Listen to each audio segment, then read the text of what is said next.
Raw honey is alive.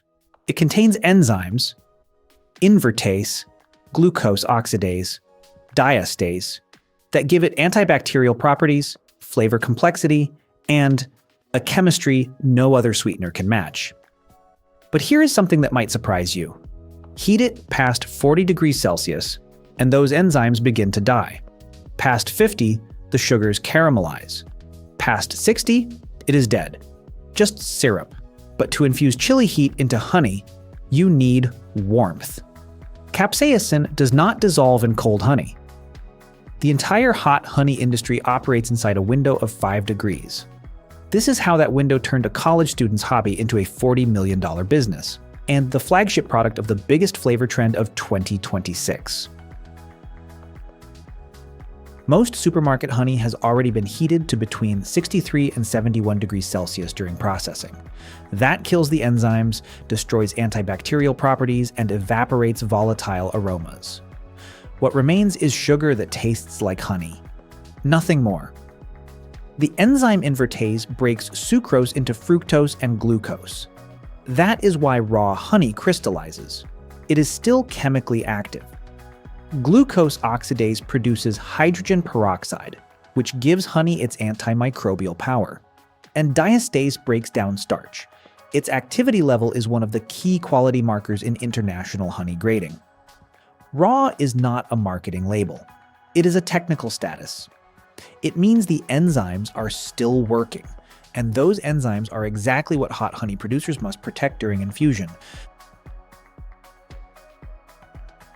2003, Mike Kurtz, Jr. at UMass Amherst, triple major, ethnomusicology, African American studies, Portuguese, writing his thesis on hip-hop in Brazil. Not a food person, not an entrepreneur. On a hiking trip in Bahia, he and his friends descended into an isolated valley, one dirt road in, one out. After days of rice and beans, they found a small pizzeria. On every table sat jars of honey with whole chili peppers submerged inside. This was not a widespread tradition. Kurtz says it was the only place he ever encountered it. Back at UMass, he started experimenting. Dozens of honey varietals, dozens of pepper types, dozens of infusion methods. A roommate asked what he was eating. It is Mike's hot honey. No branding, no strategy. A reflex that became a name. Here is the thing nobody tells you. The honey must be raw, never heat processed. That is not marketing. It is a technical requirement. Producers measure moisture content with a refractometer before a single batch enters production. The target is 17 to 18%. Higher moisture means fermentation risk. Every shipment gets tested.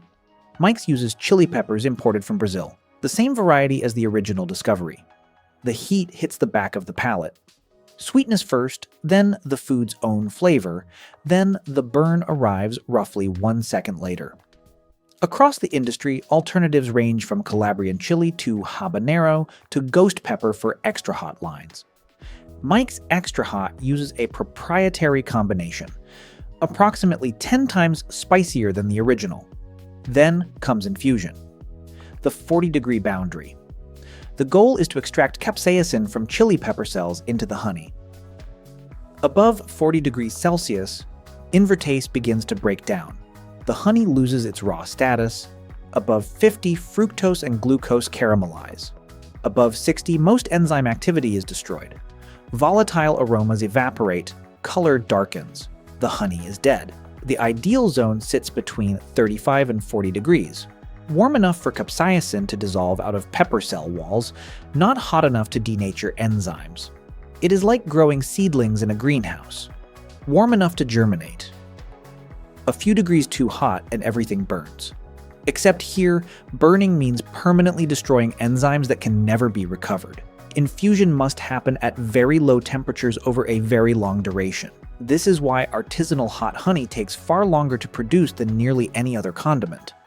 After infusion, the honey is strained to remove chili residue. Seeds, skins, pulp. Coarse strain leaves visible flakes for visual appeal. Fine strain produces a smooth pour. Mike's retains the flakes, a deliberate choice. Then, viscosity. Hot honey must drizzle cleanly but cling to pizza without running off. This is why Mike's calls it a finishing sauce, not a syrup. Measured with a viscometer. Too thin. Blend in thicker honey. Too thick, gentle warming within the safe zone. Every batch must hit the same consistency across more than 30,000 retail points. Finally, bottling. Standard honey processing fills above 45 degrees to prevent air bubbles. Air promotes crystallization, but raw hot honey cannot exceed 40 degrees. The trade-off: accept higher crystallization risk and manage it through storage temperature and humidity control instead of heat. After graduation, Kurtz worked at a record label in New York. Hot honey was a hobby, holiday gift batches for friends. In 2010, he got an apprenticeship at Pauly G's Pizzeria in Greenpoint, Brooklyn. He brought a bottle. The owner drizzled it on a sopressata pizza and named the pie the Hellboy, best seller from day one. Customers started asking where to buy bottles. Kurtz began selling off the bar. The company was born from people who would not stop asking. Then came the hardest step. 3.5 years to scale from kitchen to commercial production. No blueprint existed. The breakthrough method? Kurtz would not reveal it. Trade knowledge. In 2015, CEO Matt Beaton joined. Revenue: $100,000. Beaton's first year, $600,000. Here's where the story flips. Hot honey is no longer a condiment story. It is a cultural phenomenon. The word is Swicy, sweet plus spicy.